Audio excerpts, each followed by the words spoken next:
गोवर्धन धराधार गोकुल त्राणकारक विष्णुबाहु कृतोच्छ्राय गवाम कोटि प्रभो भव। आप सभी को गोवर्धन पूजा की बहुत बहुत शुभकामनाएं। राधे राधे।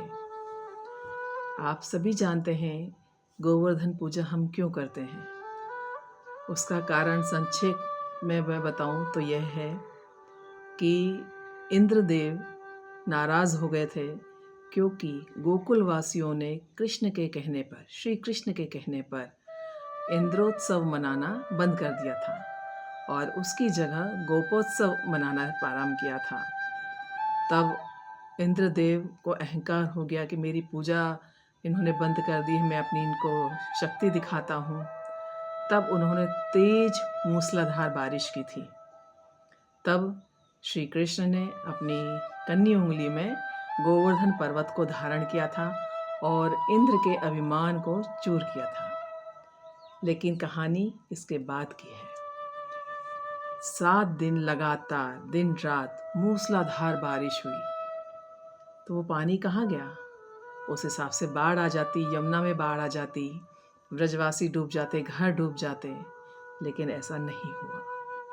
उसका कारण यह है कि भगवान श्री कृष्ण ने अगस्त्य ऋषि का आह्वान किया और अगस्त्य ऋषि ने वो सारा जो इंद्र बारिश बरसा रहे थे, उन्होंने वो सारा पानी ग्रहण कर लिया है, अर्थात पी लिया। उसके पीछे की भी एक कथा है, आज मैं वो आगे की सुनाती हूँ आपको। एक बार माता पार्वती आए दिन साधु संतों का भोजन करती थी क्योंकि वो साक्षात अन्नपूर्णा है। एक दिन उन्होंने सहस्रों साधु महात्मा ऋषि मुनि को आमंत्रित किया भोजन के लिए, सबको भोजन कराया और भंडारे में इतना अन्न था कि सारे ऋषि मुनि सब खा के चले गए, भोजन पाकर चले गए, पर अन्न समाप्त नहीं हुआ। तो माँ अन्नपूर्णा शिवजी से बोली, कोई ऐसा है जिसको मैं अच्छे से पेट भर के भोजन करा सकूं? मेरा तो भंडार खत्म ही नहीं हो रहा है। उनको थोड़ा अभिमान हो गया।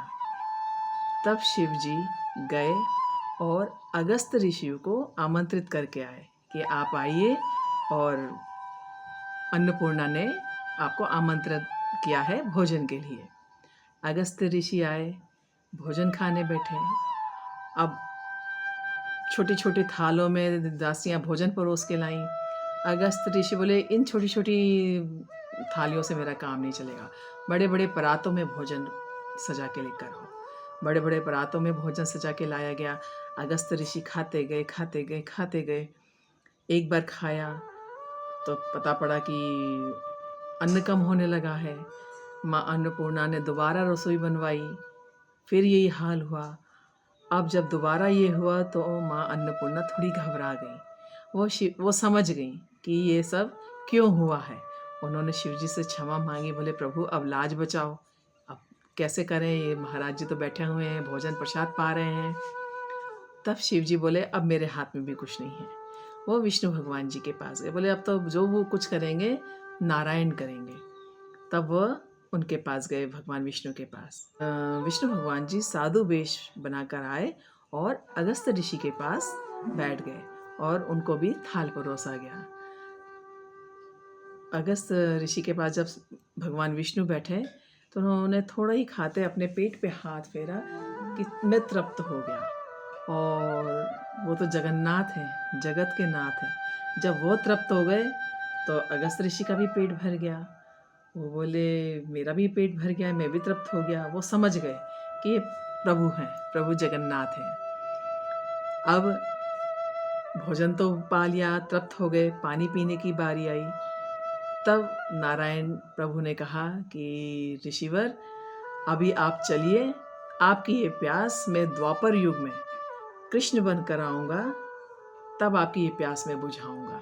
और अगस्त ऋषि को लेकर वो चले गए। इस तरह से माँ अन्नपूर्णा की लाज बचाई। और यही अगस्त ऋषि जब इंद्र देवता ने 7 दिन 7 रात मूसलाधार बारिश की, तब श्री कृष्ण के आह्वान पर आकर उन्होंने पानी पिया और अपनी प्यास बुझाई। एक कथा और है, जब अगस्त ऋषि पूरा समुद्र का पानी पी गए थे। उनमें इतनी क्षमता थी, इतना उनका तप बल था कि वह पूरे समुद्र का पानी पी गए थे एक बार। और इसी प्रकार द्वापर में विष्णु भगवान का कहा पूरा हुआ और अगस्त ऋषि ने जल ग्रहण किया इतना सारा। अब एक बात और बताती हूँ, आप लोग जब भी घर में आरती करें, वैसे डेली करिए, लेकिन जब खास तौर से बड़ी पूजा घर में हो, जैसे होली की, दिवाली की, हनुमान जी की आरती, आप लोग कपूर से करिए। और हो सके तो रोज़ शाम को कपूर जला के अपने घर में चारों तरफ घुमाइए, इससे घर की नेगेटिविटी खत्म होती है। जय गोवर्धन नाथ की जय। और अंत में आज मैं आपको अष्टलक्ष्मी जी के बारे में, उनके नामों के बारे में बताऊंगी। उन नामों का आप प्रत्येक दिन जब पूजा करें, अक्षत ले लीजिए, उसमें रोली डाल लीजिए और अक्षत चढ़ाते हुए इन 8 नामों का आप जाप करिए।